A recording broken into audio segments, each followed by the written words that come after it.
सो hi guys, Android series के इस video में आज हम फाइनली ये देखने वाले हैं कि हम किस तरीके से एक नया प्रोजेक्ट क्रिएट करेंगे और ये जो हमारा एंड्रॉयड प्रोजेक्ट होता है उसका प्रोजेक्ट स्ट्रक्चर क्या होता है, कौन-कौन सी फाइल उसमें इंक्लूड होती है, everything in detail step by step इस वीडियो में हम कवर करेंगे।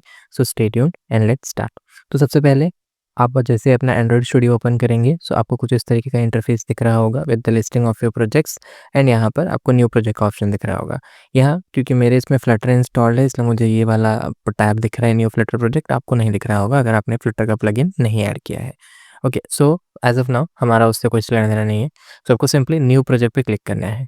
तो जैसे ही आप न्यू प्रोजेक्ट पे क्लिक करोगे तो पहले तो टेम्पलेट्स आपको दिखेंगे कि किस तरीके का एक्टिविटी का फेस चाहिए। सी अभी यहाँ पे 4 ऑप्शंस है, phone and tablet, Wear OS, television and automotive.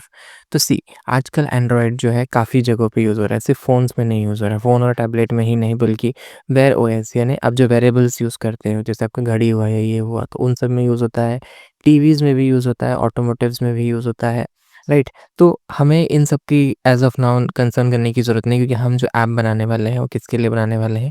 Phone और टैबलेट के लिए। अब इसके अंदर भी आपके पास मल्टीपल ऑप्शंस है। सो अभी सी लास्ट टाइम जब मैंने आपको प्रोजेक्ट बना के दिखाया था हसल में, ओके, तो उस टाइम पे मैंने आपको कोई भी एक एक्टिविटी सेलेक्ट करने बोल दिया था। सी जैसे ही हमारा प्रोजेक्ट बन के हो जाएगा तो अगर आपको कोई एक्टिविटी कोई एक पेज चाहिए, जैसे लास्ट टाइम हमें एक पेज दिख रहा था जिसमें बीच में हेलो वर्ल्ड लिखा हुआ था, अगर आपको चाहिए तो आपको अकॉर्डिंगली यहाँ पर में से वो एक्टिविटी सिलेक्ट करनी है। एल्स आप कुछ भी ना सिलेक्ट करोगे, नो एक्टिविटी रखोगे तो भी चलेगा। नो एक्टिविटी रखोगे तो क्या होगा, जैसे ही आपका प्रोजेक्ट बन के हो जाएगा वहाँ पर आपको कोई भी एक्टिविटी नहीं दिखेगा। जैसे पिछली बार हमें दिख रहा था activity underscore main dot XML या मेन एक्टिविटी डॉट केटी, ये 2 फाइल्स हमें जो दिख रही थी वो नहीं दिखेंगी अगर हम नो एक्टिविटी रखते हैं। एम्प्टी एक्टिविटी रखोगे तो एम्प्टी एक्टिविटी आएगा, लेकिन आपको यहाँ पे ये सिंबल देखना है। ये सिंबल जो है वो किसका है? कंपोज़ का, जेटपैक कंपोज़ का। तो आपको वो नहीं लेना है क्योंकि as of now jetpack compose में एक्सएमएल से डिज़ाइनिंग नहीं होती। ओके, तो एज़ ऑफ नाउ हम वो नहीं देख रहे हैं, हम एक्सएमएल डिज़ाइनिंग वाला पार्ट पहले देखने वाले हैं, राइट? सो अब वेरियस ऑप्शंस है, बेसिक व्यूज़ एक्टिविटी है, बॉटम नेविगेशन एक्टिविटी है, जिस टाइप का एक्टिविटी आपको चाहिए। तो मैं as of now empty views activity रख रहा हूँ, मतलब कुछ भी नहीं रहेगा। ओके, सो और भी ऑप्शंस है लाइक गेमिंग के लिए भी अगर आप चाहते हो तो गेमिंग एक्टिविटी हो सकती है, ऐसा नेविगेशन ड्रॉअर वाली एक्टिविटी हो सकती है। तो आप इन सबको अपने हिसाब से एक्सप्लोर कर सकते हो। जेमिनी आ चुका है तो जेमिनी के भी रिगार्डिंग कुछ एक्टिविटीज़ यहाँ पे इंक्लूडेड है। ओके, तो फिलहाल as of now empty views activity में रखूँगा। Let's on the next. अब यहाँ पर आपको अपने ऐप का नाम देना है। ओके। सो सी नेम में आपको यहाँ पे बाय डिफ़ॉल्ट माय एप्लीकेशन लिख के आ रहा है। The name that will be shown in the Android launcher for the application, आपका ऐप का क्या नाम होएगा? ओके, सो यहाँ पर आपको अपने ऐप का नाम देना है। सो नाउ अब नेमिंग करते वक़्त आपको कुछ चीज़ें ध्यान में रखनी है। लाइक सी अभी मुझे मेरे ऐप का नाम जो है मोस्टली क्या रखना है? कैमल केस में रखना है। कैमल केस यानी क्या? जो भी आपके वर्ड्स होंगे सबका स्टार्टिंग जो है वो क्या होना चाहिए? कैपिटल लेटर होना चाहिए। से फॉर एग्ज़ाम्पल मैं रखना चाहता हूँ फर्स्ट प्रोजेक्ट, तो मेरा फर्स्ट प्रोजेक्ट जो है कुछ इस तरीके से रहेगा, फर्स्ट प्रोजेक्ट। तो सी फर्स्ट का एफ कैपिटल, प्रोजेक्ट का P capital, that is camel case. Okay, and more over हमें स्पेसेस भी नहीं देने हैं। Okay, so try avoiding spaces. Okay, तो स्पेसेस मत दीजिए, कोई स्पेशल कैरेक्टर या सिंबल वगैरह यूज़ मत करिए यहाँ पे। ओके, तो डिस्क्रिप्टिव अगर आप रखना चाहो रख सकते हो, मतलब बहुत बड़ा नहीं रखना है, अपने केस के हिसाब से अपना नाम दे सकते हो। Next is package name, this is very important. ये मैंने आपको मेरे लास्ट के वीडियोज़ में भी बताया है, राइट? जो हमें हमारे प्रोजेक्ट का जो पैकेज नेम होता है वो काफ़ी इम्पोर्टेंट होता है। जब हम ऐप को लाइव करते हैं तब ये पैकेज नेम जो है वो कम चेक होता है कि एंड्रॉयड प्ले स्टोर में जितने भी ऐप्स हैं किसी का भी सेम पैकेज नेम नहीं हो सकता, मतलब सबका पैकेज नेम जो है वो क्या होना चाहिए? यूनिक होना चाहिए। तो आपको यहाँ पर पैकेज नेम काफ़ी केयरफुली देना है। तो जनरली आप देखो जैसे ही मैं प्रोजेक्ट का नाम बदलता हूँ वैसे ही अकॉर्डिंगली मेरा पैकेज नेम जो है वो चेंज हो जाता है। सो ये पैकेज नेम हम कैसे देते हैं? तो सबसे पहला पार्ट जो होता है वो होता है हमारा डोमेन नेम। तो यहाँ पर in this case by default क्या होता है? कॉम होता है। सो आप चाहो तो कुछ और भी दे सकते हो, डिपेंड्स। अब नेक्स्ट क्या है? आपका ऑर्गनाइज़ेशन नेम। जैसे यहाँ पर क्योंकि कोई ऑर्गनाइज़ेशन नहीं है तो यहाँ पे बाय डिफ़ॉल्ट एंड्रॉयड स्टूडियो में जब आप फर्स्ट टाइम प्रोजेक्ट क्रिएट करते हो तो एग्ज़ाम्पल आता है। लेकिन यहाँ पर आपको अपना प्रॉपर ऑर्गनाइज़ेशन नेम या फिर कोई भी एक यूनिक नेम देना है अगर आपका कोई ऑर्गनाइज़ेशन नहीं है तो। अगर आप नहीं देते हो, जैसे अभी इस पूरे सीरीज़ में क्योंकि हम जस्ट डमी पर्पज़ के लिए बनाने वाले, तो हम इसमें कोई चेंजेस नहीं करेंगे।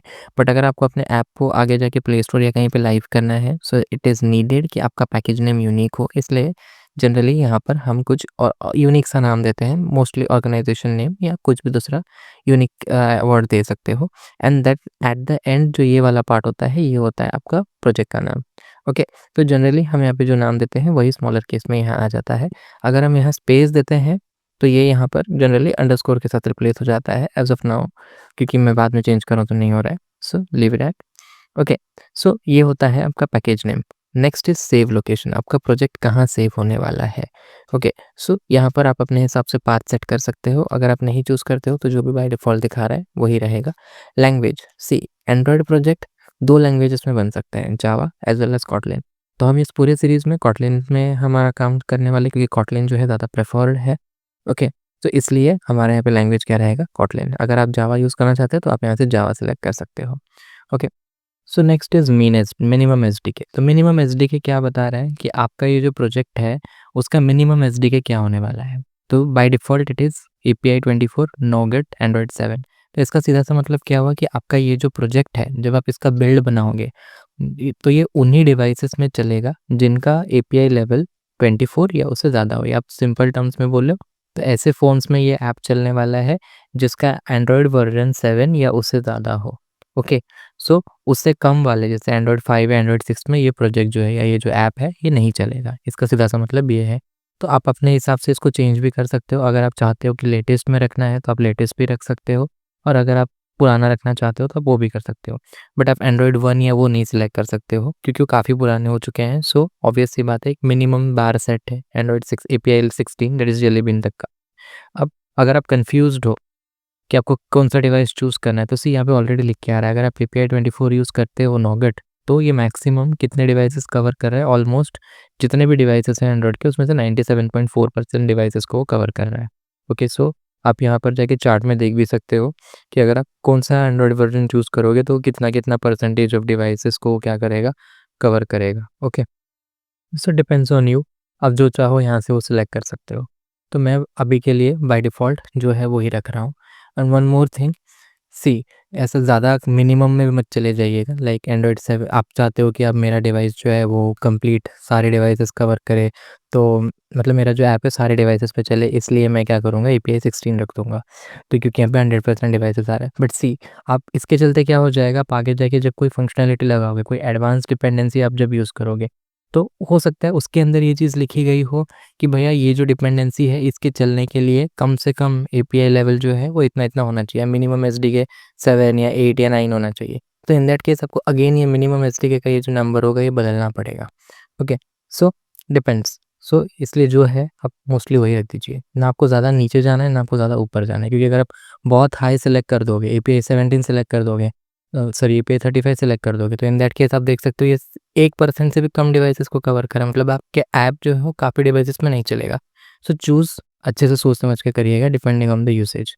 So next is build configuration language. तो बिल्ड कॉन्फ़िगरेशन लैंग्वेज में हम ये सिलेक्ट करते हैं कि जो हमारे बिल्ड के कॉन्फ़िगरेशंस होंगे वो कौन से लैंग्वेज में होंगे। तो सी इन केस ऑफ एंड्रॉयड जो हमारा ये पूरा पार्ट है वो कौन मैनेज करता है, ग्रिडल। बिल्ड बनाने का, ओके, और डिपेंडेंसीज फेच करने का, ये डिप्लॉय करने का, टेस्टिंग करने का, ये सारा जो प्रोसेस है इसको कौन मैनेज करता है, ग्रिडल, जो कि एक ऑटोमेशन टूल है। यानी हमें कुछ करने की ज़रूरत नहीं, वो अपने आप सब कर लेता है ये सारे प्रोसेसेस जो मैंने अभी आपको बताए। तो उसका जो लैंग्वेज है, ग्रिडल का जो लैंग्वेज है वो क्या होने वाला है। तो 2 ऑप्शंस है, एक है ग्रूवी डीएसएल, दूसरा है कॉटलिन डीएसएल। तो ग्रूवी हम पहले यूज़ किया करते थे, अब हम क्या यूज़ करते हैं, रिकमेंडेड क्या है, Kotlin DSL. DSL domain specific language, तो क्योंकि हम कॉटलिन लैंग्वेज यूज़ करें तो हम कॉटलिन डीएसएल यूज़ करेंगे। ओके, सो इतना करने के बाद आपको सिंपली क्या कर देना है, फिनिश के ऊपर क्लिक करना है। सो ऑटोमेटिकली आपका प्रोजेक्ट क्रिएशन जो है वो स्टार्ट हो जाएगा। तो सी यहाँ पर आप देख सकते हो, यहाँ पे इंपोर्टिंग फर्स्ट प्रोजेक्ट ग्रिडल प्रोजेक्ट, तो यहाँ पे आपका ग्रिडल बिल्ड हो रहा है। ओके, तो एवरी टाइम जब भी आपका फर्स्ट टाइम आप प्रोजेक्ट क्रिएट करोगे या कुछ भी चेंज करोगे ग्रिडल फाइल में, तो हमेशा आपका ग्रिडल जो है वो सिंक होएगा। ओके, ग्रिडल के बारे में इन डिटेल हम पूरा एक वीडियो बनाएंगे जिसके अंदर कि हम ग्रिडल के files as well as Gradle क्या है सब कुछ इन डिटेल समझेंगे, क्योंकि ये काफ़ी इंपॉर्टेंट टॉपिक है। सुनो सी, ग्रेडल के बिल्ड होने के बाद आपको यहाँ पे एंड्रॉयड का सेक्शन दिख रहा है, जिसके अंदर कि हमें 2 डायरेक्टरीज़, ये पहला वाला जो है मॉड्यूल ऐप दिख रहा है, ये डायरेक्टरी नहीं है, ये आपकी ग्रेडल स्क्रिप्ट्स है, इनमें भी हम आएँगे। तो ऐप के अंदर आप जाओगे तो आपको मैनिफेस्ट, कोटलिन प्लस जावा और आरईएस रिसोर्सेज़ का सेक्शन दिख रहा होगा। सो आप यहाँ से टॉगल करके पूरे प्रोजेक्ट के एंटायर स्ट्रक्चर में भी जा सकते हो, इस पे भी हम आएँगे। पहले हम एंड्रॉयड के अंदर जो सेक्शन दिख रहा है, उसे समझते हैं। सो एंड्रॉयड के अंदर हमें एंड्रॉयड स्पेसिफिक चीज़ें जो हैं वो दिख रही है। Okay, so without any delay let's start exploring the files. तो सी, ये जो ऐप का सेक्शन है ये हमारे लिए काफ़ी इंपॉर्टेंट है। हम जो भी कुछ करने वाले हैं, हमारे फाइल्स ऐड करने वाले हैं या हम जो कोड लिखेंगे या डिज़ाइनिंग करेंगे, एवरीथिंग जो है वो किसके अंदर होगा, ऐप वाले सेक्शन में ही होने वाला है। ओके, हमें जब कॉन्फ़िगरेशन चेंजेस लगेगा तब हम ग्रेडल के अंदर आएँगे। तो पहले हम ऐप सेक्शन के ही फाइल्स देख लेते हैं। तो उससे पहले यहाँ पर ये है हमारा एक्टिविटी मेन डॉट एक्सएमएल और ये है मेन एक्टिविटी डॉट केटी। ओके, तो सी, एक्टिविटी क्या होती है ये हम आगे आने वाले वीडियोस में समझेंगे इन डिटेल। तो एज ऑफ नाउ अगर मैं बोलूँ, सो आपके फ़ोन के ऊपर जो आपको एक स्क्रीन दिख रही है that can be considered as one activity. जैसे आपको यहाँ पे एक स्क्रीन दिख रहा है जिसके अंदर की सेंटर में लिखा हुआ है हेलो वर्ल्ड, तो ये पूरा एक एक्टिविटी है जिसके अंदर की एक व्यू है। ओके, सो हर एक्टिविटी में 2 फाइल्स होती है। कौन सी? जब भी आप एक्टिविटी क्रिएट करोगे 2 फाइल्स बनेंगी। एक होगी डिज़ाइनिंग वाली फाइल जिसके अंदर की हम यूआई डिज़ाइन करेंगे, एक होगी लॉजिक वाली फाइल जिसके अंदर की हम लॉजिक लिखेंगे। तो सी, नेमिंग भी कुछ इसी टाइप में होगा। बाय डिफ़ॉल्ट हमने एक एक्टिविटी सेलेक्ट की थी एम्प्टी एक्टिविटी, तो इसलिए ये बन के आई है। हर एक्टिविटी का जो डिज़ाइन फाइल होगा कुछ इस टाइप में होगा, एक्टिविटी अंडरस्कोर जो भी नाम होगा डॉट एक्सएमएल। एक्सएमएल में हमारी डिज़ाइन फाइल्स होती है एंड देन उसके बाद में जो कॉटलिन या जो जावा फाइल होती है वो कुछ इस टाइप में आएगी। एक्टिविटी का नाम डॉट, उसके बाद में एक्टिविटी एंड देन डॉट केटी या डॉट जावा जो भी है। अगर आपने जावा सेलेक्ट किया होगा तो मेन एक्टिविटी डॉट जावा आएगा एज़ मेन एक्टिविटी डॉट केटी आएगा। ओके, सो ये एक्टिविटी स्पेसिफिक चीज़ है, बट हमारा मोटिव यहाँ पर पहले क्या देखना है, हमारा प्रोजेक्ट स्ट्रक्चर। तो ये तो हमारी डिज़ाइन फाइल हुई और ये हमारी लॉजिक वाली फाइल हुई। अब हम इन डिटेल एक बार प्रोजेक्ट स्ट्रक्चर को ट्रैवर्स करते हैं। सो नाउ ऐप के अंदर 3 सेक्शंस, पहला है मैनिफेस्ट, इसके अंदर एंड्रॉइड मैनिफेस्ट डॉट एक्सएमएल है। इस वाले फाइल में मैं जाऊँगा बट उसके पहले मैं बाकी दोनों सेक्शंस में जाऊँगा। तो यहाँ पे आपको समझ रहा है कोटलिन प्लस जावा ये क्या इंडिकेट कर रहा है कि कोटलिन और जावा फाइल्स इस वाले पैकेज के अंदर, यहाँ पे इस वाले फ़ोल्डर के अंदर स्टोर होंगी। बट इसके अंदर भी हमारे 3 सब सेक्शंस हैं। पहला है com dot example dot first project जो कि हमारे पैकेज नेम के ही बराबर है और इसके अंदर आप देख सकते हो हमारा मेन एक्टिविटी डॉट केटी यानी ये वाली जो फाइल है ये स्टोर्ड है। तो जितने भी हमारे एक्टिविटी के जो लॉजिकल फाइल्स होंगी या आगे आप देखोगे फ्रैगमेंट वाली फाइल्स होंगी, ओके, वो सब हम कहाँ स्टोर करेंगे, इसके अंदर यहाँ स्टोर करेंगे। ओके, अब ये जो नीचे 2 है सेम नाम वाले जो फ़ोल्डर्स बने हुए com dot example dot first project, ये भी और ये भी, लेकिन इनके बाजू में कुछ लिखा हुआ है। पहले वाले के बाजू में लिखा हुआ है एंड्रॉइड टेस्ट और दूसरे वाले के बाजू में लिखा हुआ है टेस्ट। तो सी, ये जो दूसरा वाला पैकेज है, आगे चल के अगर हम टेस्ट केसेस लिखेंगे जब, ओके, अगर मान लीजिए आगे जाके आप यूआई के टेस्ट केसेस लिखते हो, यूआई के टेस्ट केसेस जिसके अंदर की आपको टेस्टिंग के लिए अगर एमुलेटर या फिजिकल डिवाइस की नीड होती है, तो वो सब हम इस वाले सेक्शन में लिखेंगे। ओके, आप देख भी सकते हो एग्जाम्पल इंस्ट्रूमेंटेड टेस्ट एक फाइल उन्होंने बना के दी हुई है डिफ़ॉल्ट वाली। ओके, और जब हमें यूनिट टेस्ट केसेस लिखने होंगे, यूनिट टेस्ट केसेस यानी क्या, हमारे सिर्फ लॉजिक के टेस्ट केसेस, यहाँ पे यूआई की ज़रूरत नहीं है, यहाँ पे सिर्फ हमारा जावा और या फिर हमारा जो कोटलिन कोड है वो चलना चाहिए जिसके लिए हमें जेवीएम की नीड होती है बस। तो वो सारे जो टेस्ट केसेस होंगे वो ये वाले फ़ोल्डर में आएँगे। ओके, सो यहाँ पर एज़ ऑफ नाउ अभी इनिशियल स्टेज में हमें सिर्फ इसकी ही नीड होने वाली है, इसके अंदर हम हमारे लॉजिकल फाइल्स जो हैं वो रखेंगे। ओके, तो ये था कोटलिन और जावा वाला सेक्शन। अब एक और इम्पॉर्टेंट सेक्शन है वो है RES. RES stands for resources. अब ये जो रिसोर्सेस वाला फ़ोल्डर है ये काफ़ी इम्पॉर्टेंट है। सो नाउ आरईएस के अंदर सबसे पहला फ़ोल्डर है ड्राइवर। वन मोर थिंग, इन फ़ोल्डर्स के नाम आप अपने अकॉर्डिंग चेंज नहीं कर सकते हो, ये कुछ स्टैंडर्ड नेम्स है जो दिए हुए हैं। सो अगर आप इन्हें चेंज करते हो तो बाद में कंपाइलेशन के वक्त इश्यू आ सकता है। ओके, सबसे पहला है ड्रॉएबल। नाम से ही समझ में आ रहा है कि इसके अंदर हम क्या स्टोर करने वाले हैं, ड्रॉएबल आइटम्स। फॉर एग्जांपल आपको अपने ऐप में कोई इमेज यूज़ करना है तो इमेज को आप कहाँ स्टोर करोगे, ड्रॉएबल के अंदर। ओके, अगर आपको कोई कस्टम शेप बनाया है आपने तो वो आप किसके अंदर स्टोर करोगे, ड्रॉएबल के अंदर। ओके, तो drawable is for drawable items. Shapes हुआ, इमेजेस हुआ, वो सब किस में रहेंगे, ड्रॉएबल के अंदर। एसवीजी, पीएनजी सारे टाइप के इमेजेस इसके अंदर ही रखने हैं। Next is layout. Layout folder किस लिए होता है, नाम से समझ में आ रहा है, लेआउट स्टोर करने के लिए, डिज़ाइन स्टोर करने के लिए। यहाँ पे आप एक फ़ाइल देख सकते हो that is activity underscore main dot XML. तो ये जो एक्टिविटी वाली फ़ाइल है, ये जो हमारी डिज़ाइन फ़ाइल है, वो सारी किस में रहेंगी, लेआउट के अंदर रहेंगी। तो जितने भी आपके एक्टिविटीज़ या फ्रैगमेंट्स की डिज़ाइन फाइल्स होंगी, ओके, या आपने जो कस्टमाइज़ कुछ डिज़ाइन बनाया है, तो सब किसके अंदर होंगी? लेआउट के अंदर होंगी। सो नेक्स्ट है मिप मैप। मिप मैप क्यों यूज़ करते हैं हम? हमारे ऐप के आइकन्स को स्टोर करने के लिए। तो यहाँ पे आप देख सकते हो 2 सेक्शंस हैं, आईसी लॉन्चर और आईसी लॉन्चर राउंड, दोनों में ही 6-6 फाइल्स हैं। तो सी आईसी लॉन्चर के अंदर अगर मैं क्लिक करूँगा, तो सारे इमेजेस पे सभी पे क्लिक करने पे हमें क्या दिख रहा है? आइकन दिख रहा है, जो कि हमारा ऐप आइकन है, डिफ़ॉल्ट ऐप आइकन है। अगर आपने मेरा लास्ट वीडियोज़ देखा होगा, तो उसके अंदर जब हम ऐप को इंस्टॉल करते हैं, तो बाय डिफ़ॉल्ट जब हम कोई भी ऐप आइकन सेट नहीं करते, तो ये हमें एज़ हमारा एंड्रॉयड का डिफ़ॉल्ट ऐप आइकन दिखता है। ओके, तो अगर आप अभी यहाँ पे चेक करोगे, सब में वही है। तो फिर इतने अलग फाइल्स क्यों? एक ही फाइल क्यों नहीं? तो हमारे जो एंड्रॉयड डिवाइसेस होते हैं, वो अलग-अलग स्क्रीन साइज़ेस के आते हैं, सबकी इंटेंसिटी अलग होती है। तो अगर मैं एक ही फाइल रखूँगा, तो हो सकता है वो एक डिवाइस में तो ऐप आइकन के तौर पे वो अच्छा लगे, लेकिन अलग-अलग डिवाइसेस में वो क्या हो जाए? फट जाए, बड़े डिवाइस में काफ़ी ब्लर दिखने लग जाए। तो इसीलिए अलग-अलग स्क्रीन साइज़ेस के हिसाब से यहाँ पे 5 से 6 फाइल्स जो है बना के रखी हुई है। तो एचडीपीआई हाई डेंसिटी वाले डिवाइसेस के लिए, एमडीपीआई दैट इज़ मीडियम डेंसिटी के लिए, एक्सएचडी एक्स्ट्रा हाई डेंसिटी के लिए, double x extra extra high density के लिए और ट्रिपल एक्स यानी extra extra extra high density के लिए। लेकिन उसके बाद में एंड्रॉयड 8 के बाद से इन्होंने एनईडीपीआई ले आया। तो एनईडीपीआई जो है वो क्या करता है? अडैप्टिव आइकन बनाता है। अडैप्टिव आइकन, तो ये आइकन फाइल्स के बेसिस पे ये क्या कर रहा है? हमारा आइकन्स बना रहा है। ओके, सो आप यहाँ पे देख सकते हो अडैप्टिव आइकन का हमने टैग यूज़ किया हुआ है, जो कि हमें अडैप्टिव आइकन यानी आइकन बनाने में, कस्टम आइकन बनाने में हेल्प कर रहा है। तो इस आइकन का बैकग्राउंड के तौर पे हमने एक फ़ाइल रखी है ड्रॉएबल से।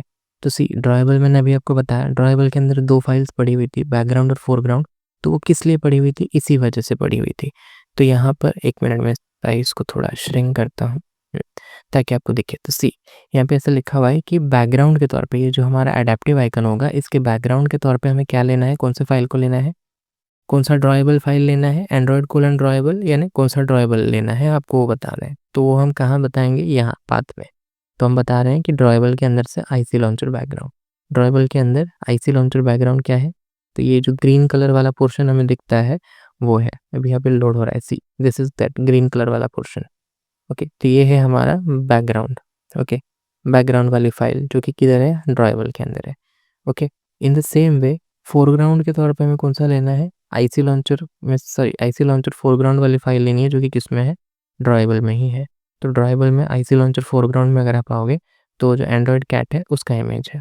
ओके, तो इन दोनों फोरग्राउंड और बैकग्राउंड फाइल्स को मिक्स करके हम क्या बना रहे हैं? हमारा अडैप्टिव आइकन बना रहे हैं। ओके, तो साथ में एक मोनोक्रोम के तौर पे भी दिया हुआ है। तो ये क्या बता रहा है कि ये जो हमारा फोरग्राउंड है, आईसी लॉन्चर फोरग्राउंड जो है, ये क्या होने वाला है? मोनोक्रोम होने वाला है, यानी एक ही कलर का होने वाला है, that is white. Okay, so main है हमारे फोरग्राउंड और बैकग्राउंड। ओके, तो ये जो है एनईडीपीआई वाले, ये एंड्रॉयड 8 के बाद से सपोर्टेड है। ओके, सो अब सेम चीज़ जो हमने देखी आईसी लॉन्चर में, वही सेम चीज़ आईसी लॉन्चर राउंड में भी है। द ओनली डिफरेंस इज़ यहाँ पे क्या है? राउंड आइकन्स है, nothing other than that. Okay, so हमारे आइकन्स जो है अलग-अलग डिवाइसेस में, हमारे ऐप आइकन जो है वो अलग-अलग डिवाइसेस में सही दिखे, इसलिए यहाँ पे इतने सारी फाइल्स मेंटेन की गई है। और ये जो आईसी लॉन्चर राउंड है, इनके ये एनईडीपीआई वर्जन के लिए ड्रॉएबल के अंदर ये 2 फाइल्स पड़ी होती है, that is background and foreground. Okay, तो डिलीट करने से पहले ध्यान से सोच लीजिएगा। ओके, तो अब हम नेक्स्ट में चलते हैं, वो है वैल्यूज़ सेक्शन। वैल्यूज़ सेक्शन के अंदर आपके क्या होंगे? आपके कलर फाइल्स। कलर फाइल यानी आपके ऐप में आप जो कलर्स यूज़ करने वाले हो, आप यहाँ पे स्पेसिफ़ाई कर सकते हो। आप डायरेक्टली भी दे सकते हो, बट इट्स बेटर कि आप यहाँ पे स्पेसिफ़ाई कर दो और फिर बाद में आप क्या करो? सीधा नाम यूज़ करो। जो भी नाम आप यहाँ दोगे वो। तो रिसोर्सेज़ है, तो इसलिए रिसोर्सेज़ टैग के अंदर है कलर। सी कलर का टैग हम यूज़ करें क्योंकि कलर है, और यहाँ पे आप देख सकते हो कलर कोड हम देते हैं और साथ में उसका नाम देते हैं। अब आगे कहीं भी पूरे प्रोजेक्ट में हम सीधा कलर्स डॉट जो भी हमारा ये नाम है ब्लैक, वो यूज़ करेंगे, ना कि उसका कोड यूज़ करेंगे। सो एक प्रॉपर अप्रोच होता है ऐप बनाते वक़्त कि आप सारी चीज़ों को हार्ड कोडेडली यूज़ ना करें, उससे कहीं स्पेसिफ़ाई कर दें और फिर उसे यूज़ करें। तो कुछ इसी तरीके से आप यहाँ पे अपने कलर स्पेसिफ़ाई कर सकते हो। स्ट्रिंग वाले फ़ाइल में भी सेम वैसा ही है। तो आप क्या करोगे यहाँ पर? अपने ऐप का नाम कोई भी स्ट्रिंग आप यूज़ करने वाले हो थ्रू आउट द प्रोजेक्ट, आप यहाँ पे उसको लिख सकते हो और उसका एक नेम दे सकते हो। और थ्रू आउट द ऐप आगे जाके क्या करोगे? स्पेसिफाई कर दोगे कि स्ट्रिंग के अंदर से मुझे ये वाला नाम चाहिए, ऐप नेम चाहिए, तो आप जहाँ ऐप नेम डालोगे वहाँ आपको फर्स्ट प्रोजेक्ट दिख जाएगा। ओके, तो rather than hard coding the strings, हम क्या करेंगे, उन्हें एक स्ट्रिंग वेरिएबल, मतलब एक टाइप के वेरिएबल में बना के हम स्टोर करके रख रहे हैं और हम आगे थ्रू आउट द ऐप से यूज़ करेंगे। ओके, सो ऐसे ही आप अगर आपके पास अगर कुछ और वैल्यूज़ है, लाइक आपको कुछ और स्टोर करना है, डायमेंशन वगैरह, तो वो सब भी आप यहाँ पे फाइल बना के रख सकते हो। ओके, तो ये आपके ऊपर है। वैल्यूज़ के अंदर आप अपने हिसाब से कोई भी वैल्यू आप अगर स्टोर करना चाहते हो, आप यहाँ पे उस हिसाब से फाइल बना सकते हो। नेक्स्ट एक इंटरेस्टिंग है, तो वो है थीम्स वाला सेक्शन। थीम्स में आप देख सकते हो 2 थीम्स वाली फाइल मिल रही है, दोनों ही themes डॉट एक्सएमएल है, पर एक के बाजू में नाइट लिखा हुआ है, यानी ये आपके नाइट थीम या डार्क थीम के लिए है। तो पहला वाला सी, यहाँ पे ये रिसोर्सेज के अंदर, सब रिसोर्सेज के अंदर है, तो सबका जो स्टार्टिंग टैग है और एंडिंग टैग है वो रिसोर्सेज वाला ही है। तो सी हम यहाँ पे स्टाइल स्पेसिफाई कर देते हैं। ओके, तो रिसोर्सेज के अंदर हमारा पहला नाम हम देते हैं कि हमारे इस थीम का नाम क्या होने वाला है, base dot theme dot first project, और उसका पैरेंट, तो इसमें हम दे रहे हैं नो एक्शन बार, यानी हमें एक्शन बार नहीं चाहिए, एक्शन बार जो हमारे ऐप के ऊपर आता है वो। ओके, तो इस हिसाब से आप जिस तरीके का स्टाइल आपको चाहिए, आप उस हिसाब का स्टाइल यहाँ पे स्पेसिफाई कर सकते हो। आप primary colour and all specify कर सकते हो। उस तरीके से सेम चीज़ अगर आप चाहते हो कि अपने ऐप में डार्क मोड में कुछ अलग सा दिखे, ओके, तो आप वो डार्क मोड वाले, ये जो नाइट वाला फाइल है, इसके अंदर आप सेटिंग कर सकते हो उसके लिए। ओके, तो ये सारी कुछ सेटिंग वाली फाइल्स हुई। Then next comes XML. XML के अंदर आपको बाय डिफ़ॉल्ट 2 फाइल्स दिख रही है, दैट इज़ बैकअप रूल्स। यहाँ पे सी, ये बैकअप रूल क्या है?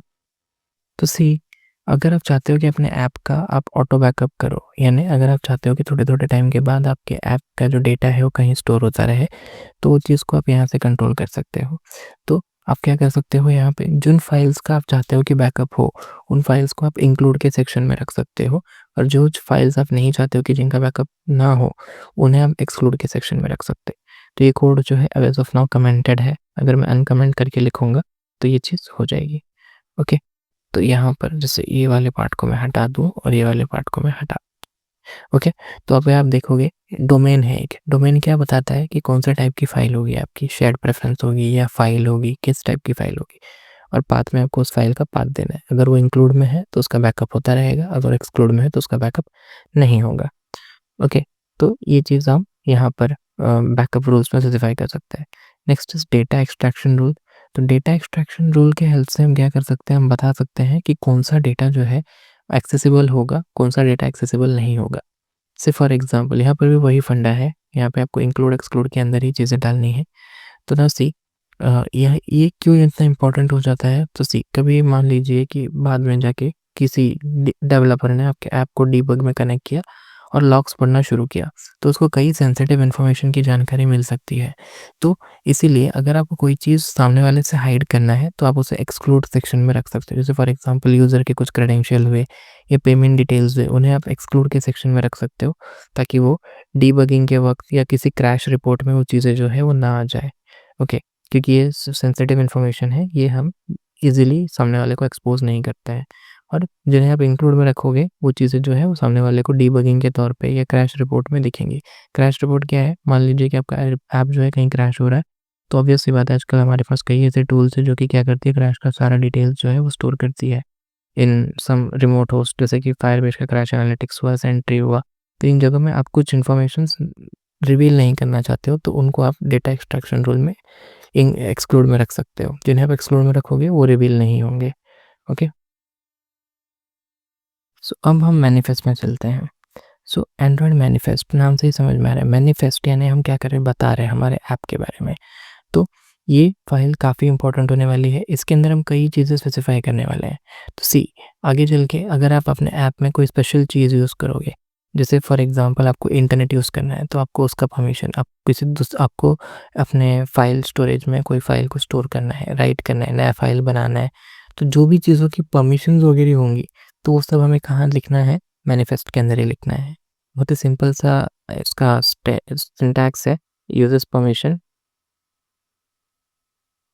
और यहाँ पे सिंपली आपको परमिशन का नाम देना है। जैसे फॉर एग्जांपल मैं चाहता हूँ इंटरनेट का ले दो, सी, इंटरनेट। तो यहाँ पर इस तरीके से हम क्या कर सकते हैं, जो भी परमिशंस हमें देने हैं हमारे ऐप को, वो यहाँ पे हम क्या कर सकते हैं, स्पेसिफाई कर सकते हैं ना। पहले ऐसा होता था कि हम सिर्फ यहाँ पे लिखते थे और चल जाता था, बट आजकल ऐसा हो गया है कि अब हमें रन टाइम में यूज़र से परमिशन एक्सेप्ट करवाना पड़ता है। ओके, तो उसके लिए हमें एडिशनल स्टेप्स करने होंगे।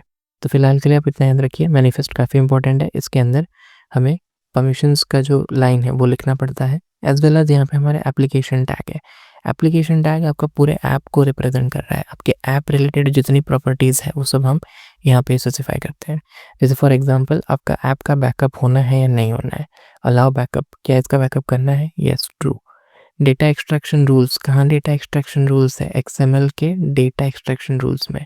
तो @XML कौन से फ़ोल्डर को डिनोट कर रहा है? ये वाला XML फ़ोल्डर।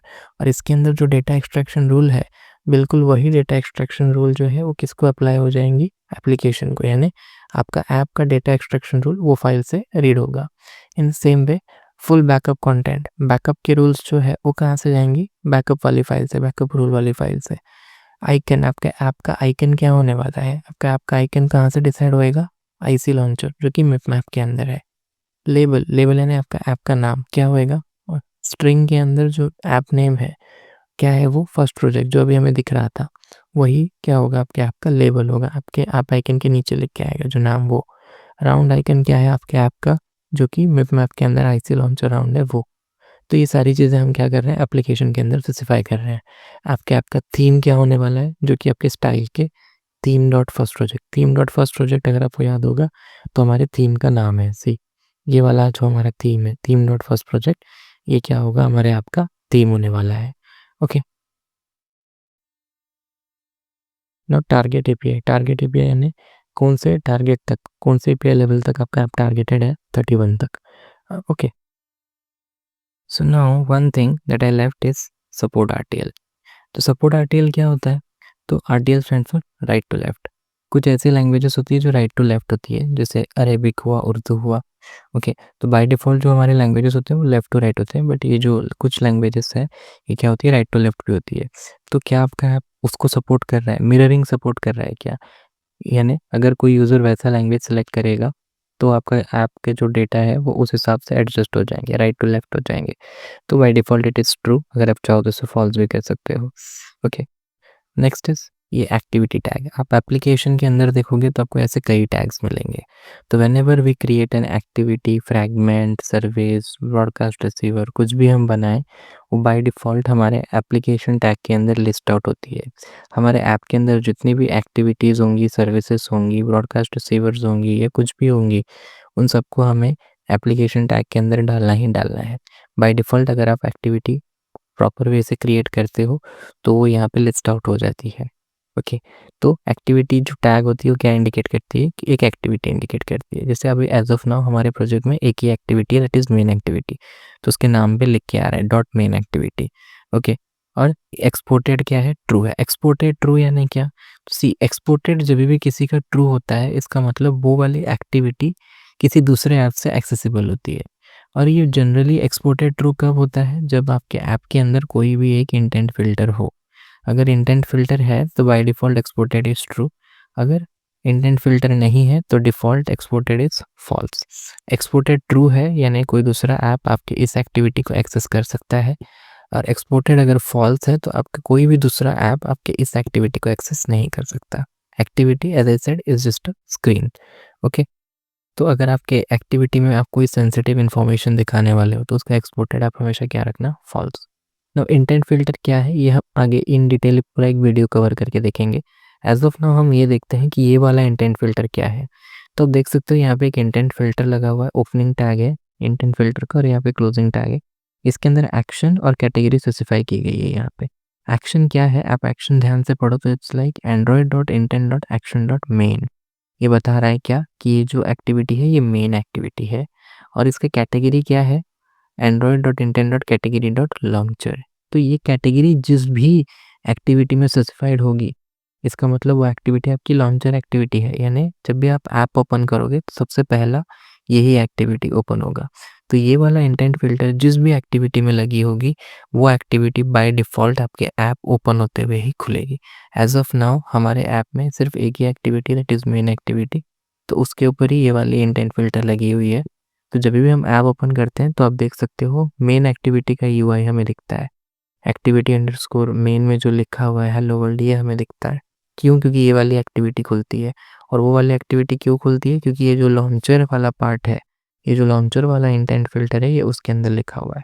तो अगर मान लेते हैं हमारे पास और 5-6 एक्टिविटी होती और हम चाहते हैं कोई दूसरी एक्टिविटी बाय डिफ़ॉल्ट खुले, हमें कुछ नहीं करना है, बस ये वाला इंटेंट फ़िल्टर यहाँ से उठा के वहाँ पेस्ट कर देना है।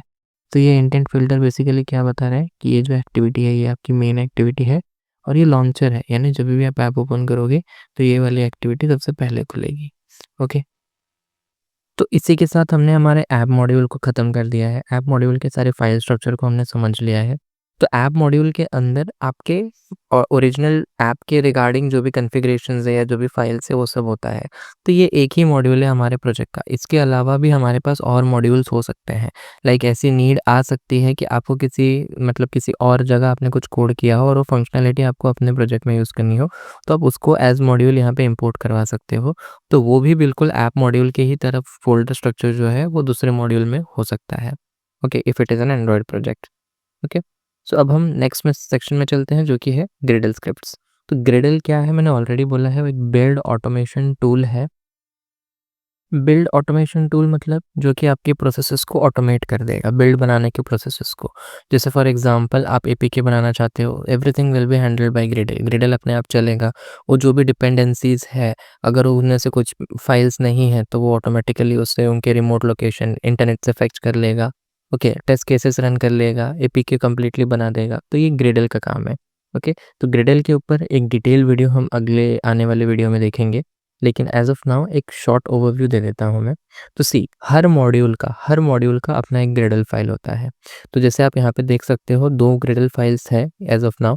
उसके अंदर एक जो है वो क्या है, मॉड्यूल ऐप लिखा हुआ है, यानी ये वाली जो ग्रिडल फ़ाइल है ये ऐप मॉड्यूल की ग्रिडल फ़ाइल है। ओके, उसके ऊपर एक सेम नाम की ही ग्रिडल फ़ाइल है, लेकिन उसके बाजू में लिखा हुआ आ रहा है कि प्रोजेक्ट और फिर प्रोजेक्ट का नाम। तो ये क्या है, पूरे प्रोजेक्ट की ग्रिडल फ़ाइल है। तो जैसे अभी मैंने बताया कि हमारे एक प्रोजेक्ट के अंदर मल्टीपल मॉड्यूल्स हो सकते हैं। अभी तो एज़ ऑफ नाउ एक ऐप मॉड्यूल बाय डिफ़ॉल्ट जो आता है ये है। तो उस मॉड्यूल का ग्रिडल फ़ाइल यहाँ है। अभी अगर कल को मैं एक आध और मॉड्यूल ऐड कर दूँगा तो उन सब का अपना-अपना ग्रिडल फ़ाइल बन के आएगा।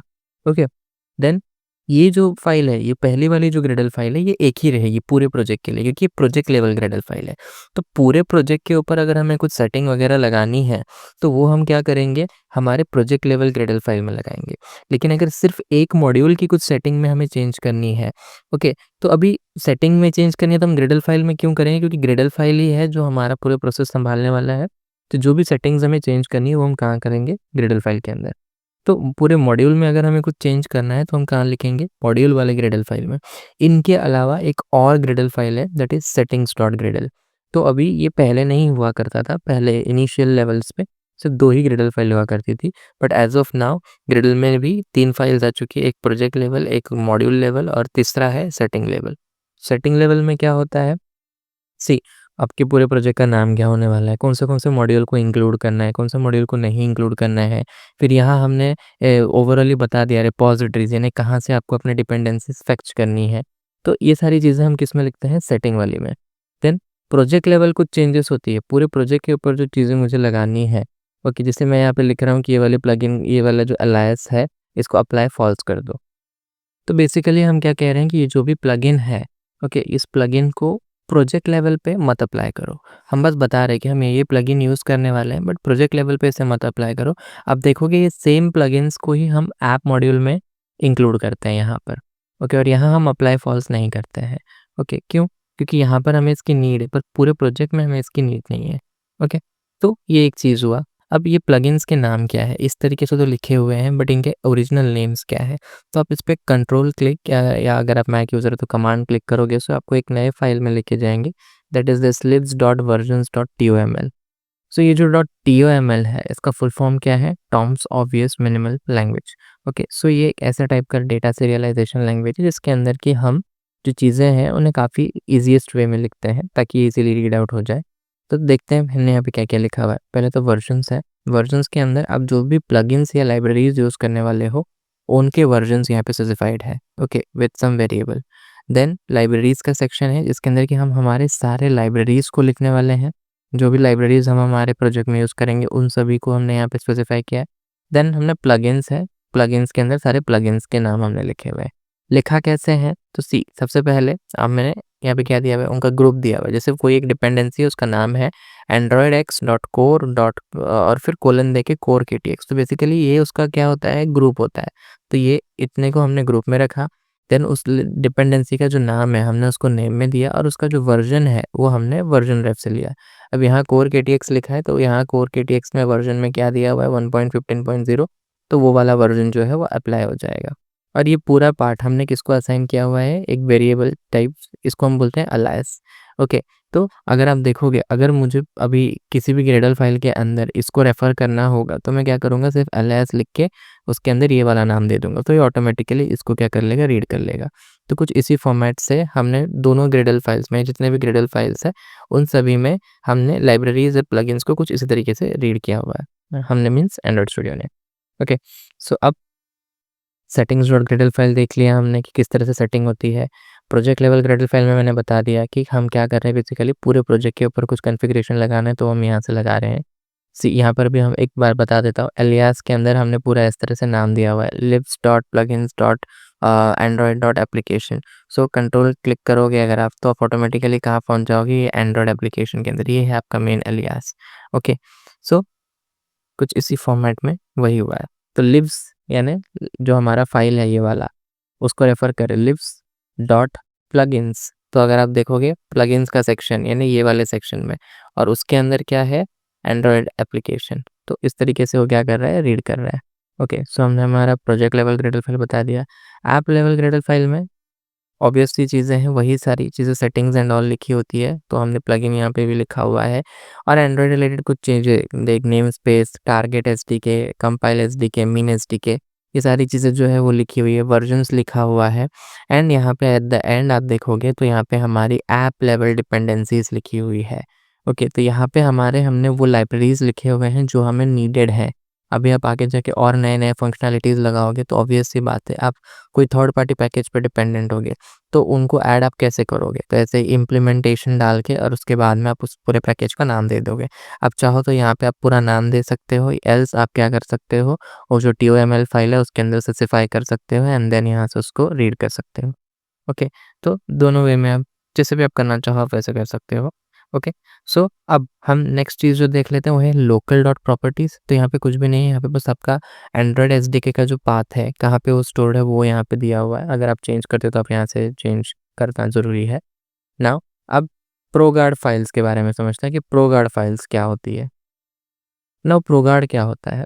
तो सी प्रोगार्ड जो है वो कब काम पे आता है, जब आपका ग्रेडल जो है वो बिल्ड बनाना शुरू करता है। तो whenever Gradle is making build, तो प्रोगार्ड वहाँ पे आके क्या करेगा, वो आपके कोड को ऑब्फस्केट करेगा। ऑब्फस्केट यानी क्या करेगा, आपके जो क्लासेस है या कुछ फंक्शंस है, उनके नाम वो बदल देगा।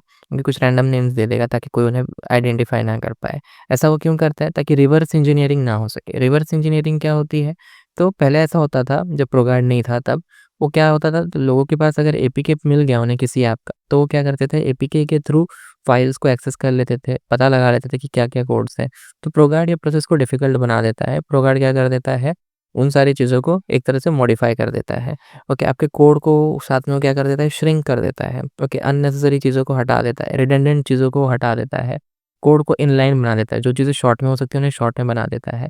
बेसिकली वो क्या कर रहा है, एक टाइप में बिल्ड बनाने का काम को ज़्यादा ऑप्टिमाइज़्ड वे में कर रहा है।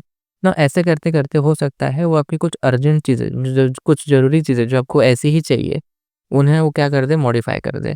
तो ऐसा हो सकता है, इसके चलते आपकी कुछ फंक्शनैलिटीज़ जो है एज़ डिज़ायर्ड, जैसा आप एक्सपेक्ट कर रहे हो वैसा ना चले। तो इन केसेस में आप ये प्रोगार्ड रूल वाले फ़ाइल में आके बता सकते हो कि भाई इसको ऐसे मत कर, इसको ऐसे मत छेड़। ओके, जैसे एक एग्ज़ाम्पल है, यहाँ पे लिखा हुआ है uncomment this to preserve the line number information for debugging stack traces. तो बेसिकली इनका कहना है कि ये वाला जो लाइन है, इसको मेरे को अनकमेंट करना पड़ेगा, और ये अनकमेंट मैं क्यों करूँ, ताकि मैं हमें डिबगिंग प्रोसेस में स्टैक ट्रेस वगैरह जो होता है वो हमें मिल सके। क्योंकि प्रोगार्ड जो है उसके चलते क्या हो जाता है, वो चीज़ें हाइड हो जाती है। ओके, तो इस तरीके से कई रूल्स हैं, आप ऊपर भी पढ़ सकते हो। सी और भी कई चीज़ें, जैसे यहाँ पे if your project uses WebView with JS uncomment the following and specify the fully qualified class name to the JavaScript interface class. तो अगर आप कोई जावास्क्रिप्ट बेस्ड वेबव्यू यूज़ कर रहे हो, तो उस केस के लिए उन्होंने बोला है कि इसे अनकमेंट करके नाम वगैरह देने के लिए। तो ये सिर्फ़ इन्हीं केसेस के लिए ही नहीं, बल्कि अब मैं आपको कह रहा हूँ कि हो सकता है कि कभी-कभी कुछ एरर्स आपको आए, जिसके चलते आप जो कि आपके कोड के चलते ना हो सकता है प्रोगार्ड के चलते भी कभी-कभी कुछ चीज़ें आती हैं। तो इन दैट केस आपको ये वाली फ़ाइल के अंदर चेंजेस जो है वो करनी पड़ती है। ओके? सो अब हम ये समझते हैं कि ग्रेडल डॉट प्रॉपर्टीज़ क्या है। तो सी ग्रेडल डॉट प्रॉपर्टीज़ में हम ग्रेडल रिलेटेड प्रॉपर्टीज़ स्पेसिफ़ाई करते हैं। तो ग्रेडल जो है आपका बिल्ड प्रोसेस करता है। अगर आप चाहते हो कि किसी तरीके से वो अपना वर्किंग स्टाइल बदले या कुछ एडिशनल एट्रीब्यूट्स आप देना चाहते हो कि नहीं ये चीज़ ऐसे नहीं ऐसे कर, तो आप कैसे कहाँ से वो चीज़ बोल सकते हो उसको ग्रेडल डॉट प्रॉपर्टीज़ से। तो सी यहाँ पे कुछ चीज़ें ऑलरेडी लिखी हुई है, जैसे यहाँ पे org.gradle.jvm यहाँ से हम ये बता सकते हैं कि जेवीएम जावा वर्चुअल मशीन को कितनी मेमोरी साइज़ एलोकेट करनी है। देन ये एंड्रॉयड एक्स टू बेसिकली क्या बता रहा है, सी जो कुछ लाइब्रेरीज़ होती है, मोस्टली जो लाइब्रेरीज़ हैं वो किस में लिखी हुई है, एंड्रॉयड वाले डिपेंडेंसी पे लिखी गई है। तो एंड्रॉयड एक्स एक एडिशनल सपोर्ट है जो गूगल देता है और वो कहता है कि आप एंड्रॉयड एक्स यूज़ करिए। उसके अंदर जो भी लाइब्रेरीज़ एंड्रॉयड में लिखी हुई है वो भी चलेगी, साथ में कुछ एडिशनल फंक्शनैलिटीज़ मिलेंगी। तो कभी-कभी हमें कोई डिपेंडेंसी यूज़ करते तो बोलता है कि एंड्रॉयड एक्स वाली है तो एंड्रॉयड एक्स यूज़ करो, तो Android x is equal to true हमें यहाँ से सेट करना पड़ता है। तो जो ग्रेडल है हमारा वो क्या करेगा, एंड्रॉयड वाली लाइब्रेरीज़ को किसमें कन्वर्ट कर देगा, एंड्रॉयड एक्स में कर देगा। और कभी-कभी ये चीज़ करने के लिए हमें जेटिफायर की भी हेल्प लगती है, तो हमें इनेबल जेटिफायर को भी ट्रू करना पड़ता है। तो वो सारी चीज़ें यहाँ पे लिखी गई है। तो बेसिकली इस फाइल के अंदर जो है हम क्या लिखते हैं, Gradle related properties. Next is Gradle wrapper properties. तो इसके अंदर हम क्या स्पेसिफाई करते हैं, ग्रेडल का डिस्ट्रीब्यूशन यूआरएल। तो सी आप कौन-सा ग्रेडल वर्ज़न यूज़ कर रहे हो अपने प्रोजेक्ट में, तो वो हम यहाँ पे स्पेसिफ़ाई कर देते हैं। सी हो सकता है कि आप अपने प्रोजेक्ट में अलग-अलग आप जब डेवलपमेंट कर रहे हो सकता है आप अलग-अलग ग्रेडल वर्ज़न्स पे टेस्ट करोगे। तो आप क्या करते रहोगे, ग्रेडल का वर्ज़न चेंज करोगे तो नए-नए ग्रेडल प्लगइन्स जो हैं वो इंस्टॉल होते जाएँगे। तो कौन-सा वाला इस प्रोजेक्ट में यूज़ करना है, इस प्रोजेक्ट का जो बिल्डिंग प्रोसेस है वो कौन से ग्रेडल से होगा, वो बेसिकली हम किससे स्पेसिफ़ाई करते हैं, यहाँ से स्पेसिफ़ाई करते हैं। तो ये जो वर्ज़न है ये बता रहा है जैसे यहाँ पे ग्रेडल 8.9 बिन ज़िप, तो ये 8.9 वाला जो ग्रेडल है ये उसे ही यूज़ करेगा throughout the project. No matter आपके सिस्टम में कितने अलग-अलग वर्ज़न्स के ग्रेडल इंस्टॉल हो, तो ये वाला वर्ज़न ही यूज़ करेगा, अगर नहीं है तो ये इस यूआरएल से इसको डाउनलोड कर लेगा एंड देन उसे यूज़ करेगा। तो ये मेन यूज़ है इसका ग्रेडल रैपर डॉट प्रॉपर्टीज़ का। सो अब हम एक बार प्रोजेक्ट स्ट्रक्चर में जाते हैं और समझते हैं कि प्रोजेक्ट स्ट्रक्चर में और एंड्रॉयड व्यू में क्या डिफरेंस है। सी एंड्रॉयड व्यू जो है वो डेवलपर्स के एज के लिए बनाया हुआ है, राइट? सो यहाँ पर आप जो देख रहे हो एंड्रॉयड व्यू में, तो यहाँ पे ग्रेडल स्क्रिप्ट पूरी तरीके से अलग हैं और आप यहाँ पे देख सकते हो कि जो ग्रेडल फाइल्स है वो इस वन ऐप फ़ोल्डर के अंदर नहीं है, बट एक्चुअली में वैसा नहीं होता। आप प्रोजेक्ट स्ट्रक्चर में जाओगे, तब ऐप के अंदर जाओ, तो आप यहाँ पे देखो एसआरसी है और एसआरसी के अंदर मेन है, मेन के अंदर आपके जावा, आरईएस और ये सारी चीज़ें हैं। तो अब आप ये जो ऐप्स देख रहे हो, इस ऐप के अंदर आपको यहाँ पे ऐप लेवल जो ग्रेडल है वो दिखेगा एंड जो आपका प्रोजेक्ट लेवल ग्रेडल है वो बिल्कुल बाहर, ऐप से भी बाहर आपको यहाँ दिखेगा, इधर। सॉरी ये तो ग्रेडल डॉट प्रॉपर्टीज़ है ये वाला। ये है आपका प्रोजेक्ट लेवल ग्रेडल। तो प्रोजेक्ट स्ट्रक्चर जो है ये प्रॉपर ये वाला है। वो तो हमने क्योंकि हम एंड्रॉइड स्टूडियो यूज़ करें तो एंड्रॉइड एक ईज़ देता है हमें, एक ईज़ीएस्ट वे देता है जिसके अंदर कि वो ग्रेडल वाले सारे फाइल्स को, सेटिंग वाले सारे फाइल्स को अलग कर दे रहा है और ऐप वाले फाइल्स को अलग रख रहा है। सो जब भी आपने प्रोजेक्ट व्यू ओपन किया होगा तो आपको 2 एडिशनल फ़ोल्डर्स दिख रहे होंगे, एक है डॉट ग्रेडल और डॉट आईडी है। तो जो डॉट ग्रेडल है, ये डॉट ग्रेडल जो है ये आपके बिल्ड रिलेटेड मेटा डेटा या कैशे जो होता है, मतलब जो कि ग्रेडल का पार्ट है, वो सब इसके अंदर स्टोर्ड होता है। तो अगर आपने कभी ऑब्ज़र्व किया होगा जब आप फॉर द फर्स्ट टाइम आप प्रोजेक्ट क्रिएट करते हो, ओके, तब जो है वो ग्रेडल जो है काफ़ी लंबा टाइम लेता है क्योंकि वो सारी डिपेंडेंसी वगैरह डाउनलोड करता है जो हमने ऐप लेवल वाले Gradle dot build dot Gradle में दिया है, तो उस सब में टाइम जाता है। बट वही अगर आप सेकंड टाइम ये चीज़ करोगे, तो ये फटाक से हो जाता है। क्यों? क्योंकि वो चीज़ें कैश में स्टोर होती है जो कि इसके अंदर होती है, ओके। सो अगर आपको ग्रेडल रिलेटेड कुछ बहुत बड़ा इश्यू आ रहा है, आप इसे डिलीट कर सकते हो और आप फिर से जब ओपन करोगे अपना प्रोजेक्ट तो ये आ जाएगा। सो ये जो डॉट आइडिया फ़ोल्डर है, ये इसको क्रिएट और इसको मेंटेन करने का काम कौन करता है? एंड्रॉइड स्टूडियो करता है। So Android Studio related setting, configuration, cache वो सारी चीज़ें जो हैं वो इसके अंदर आइडिया फ़ोल्डर के अंदर स्टोर्ड होती है। फॉर एग्ज़ाम्पल अगर आपने कभी देखा होगा कि आपने कोड को पूरा क्लोज़ किया, स्टूडियो पूरा बंद किया एंड देन उसके बाद में आपने और फिर से एंड्रॉइड स्टूडियो ओपन किया, तो आप जिस फ़ाइल में काम कर रहे थे वही फ़ाइल आपको खुला हुआ दिखता है। व्हाई? क्योंकि वो जो चीज़ें हैं वो आपके वर्कस्पेस के अंदर जो है वो स्टोर्ड होती है। तो और भी काफ़ी चीज़ें ग्रिडल सिंक के रिलेटेड इन्फॉर्मेशन, कौन से मॉड्यूल्स है, उन सब का इन्फॉर्मेशन, ये सारी चीज़ें, कंपाइलर रिलेटेड इन्फॉर्मेशन, ये सारी चीज़ें जो है वो डॉट आईडीआई फ़ोल्डर के अंदर स्टोर्ड होती है। ओके। सो इसे भी मोस्टली डिलीट हमें नहीं करना चाहिए। हमें इन दोनों फ़ोल्डर डॉट ग्रेडल और डॉट आइडिया में कोई छेड़खानी नहीं करनी है। Dot critical conditions like ID की सेटिंग्स करप्ट हो गई या जैसा आप चाह रहे हो वैसा एंड्रॉइड स्टूडियो नहीं चल रहा है, तो इन दैट केस आप इसे डिलीट करके री-इम्पोर्ट करवा सकते हो। ओके, सो ये दोनों फाइल्स तो हो गई। अब देखो ऐप के अंदर जो भी चीज़ें हैं वो तो वैसे ही है। ऐप के अंदर एसआरसी के अंदर जैसे मैंने बताया था मेन मॉड्यूल, देन ये एंड्रॉइड टेस्टर एंड्रॉइड और ये जो टेस्ट है ये टेस्ट केसेस के लिए है। बाकी फ़ाइल्स जो नॉर्मली है बस एक फ़ाइल डॉट गेट इग्नोर, तो गेट इग्नोर जो है वो किस लिए होती है, तो अगर आप जैसे फॉर एग्ज़ाम्पल अगर आपको कोई फ़ाइल सीक्रेट रखनी है, आपको उसे गिटहब में नहीं भेजना, तो आप उन सारे फ़ाइल्स को क्या कर सकते हो, गेट इग्नोर में डाल सकते हो। जैसे फॉर एग्ज़ाम्पल क्रेडेंशियल वाली कोई फ़ाइल हुई, ऐसी कोई फ़ाइल जिसके अंदर आपने अपने सीक्रेट क्रेडेंशियल्स लिख रखे हैं, ओके, तो ऐसे फ़ाइल को आप नहीं चाहोगे कि वो गिटहब में रहे क्योंकि वो किसी को एक्सेसिबल हो सकती है, तो इसलिए आप उसे क्या कर दोगे, डॉट गेट इग्नोर में डाल सकते हो। ओके। और यहाँ पे ये जो ग्रेडल फ़ोल्डर है इसके अंदर कुछ नहीं है, रैपर वाला फ़ोल्डर है एंड देन ये अपना .tuml फ़ाइल है, रैपर के अंदर आपके ग्रेडल रैपर प्रॉपर्टीज़ वाली फ़ाइल और उसका जार फ़ाइल, ओके, जिससे कि वो एग्जीक्यूटेबल फ़ाइल है, that is the jar file. Okay, तो प्रोजेक्ट में भी एक डॉट गेट इग्नोर दिया हुआ है ताकि प्रोजेक्ट लेवल आपको कुछ एक्सक्लूड करना है तो आप यहाँ पे कर सकते हो। सिर्फ पूरे प्रोजेक्ट लेवल में अगर आपको कुछ एक्सक्लूड करना है तो आप इसे डॉट यहाँ पर डॉट गेट इग्नोर में डाल सकते हो। इसके अंदर ऑलरेडी कुछ चीज़ें लिखी भी गई है जो आपको नहीं भेजनी है। तो ये सारी चीज़ें जब आप कोड पुश करोगे ये सारी चीज़ें नहीं सेंड होंगी। ओके, एंड यहाँ ये app level dot gate ignore है। अगर आपको इस ऐप फ़ोल्डर के अंदर की कुछ चीज़ों को हटानी है मतलब आपको गिटहब में अपलोड करने से रोकना है तो आप इसके अंदर स्पेसिफाई कर सकते हो। Now 2 more files that is gradlew and gradlew.bat। तो ये दोनों ही जो है ये क्या है स्क्रिप्ट फाइल्स है। तो ग्रेडल्यू जो है वो हमारे यूनिक्स या लिनक्स बेस्ड सिस्टम्स के लिए है, gradlew.bat जो है वो हमारे विंडोज़ के लिए है। तो ये जो फाइल्स है इनका मेन पर्पस क्या है?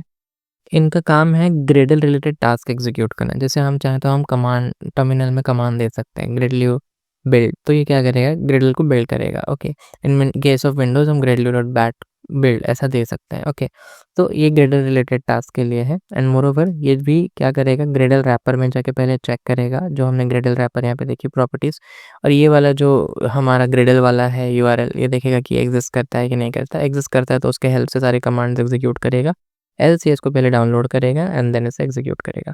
यहाँ पे इसकी जार फाइल आपको दिख रही है। Okay, so that's it for this video guys. जो भी पूरा प्रोजेक्ट स्ट्रक्चर है मैंने आपको इन डिटेल एक्सप्लेन करने की कोशिश की है।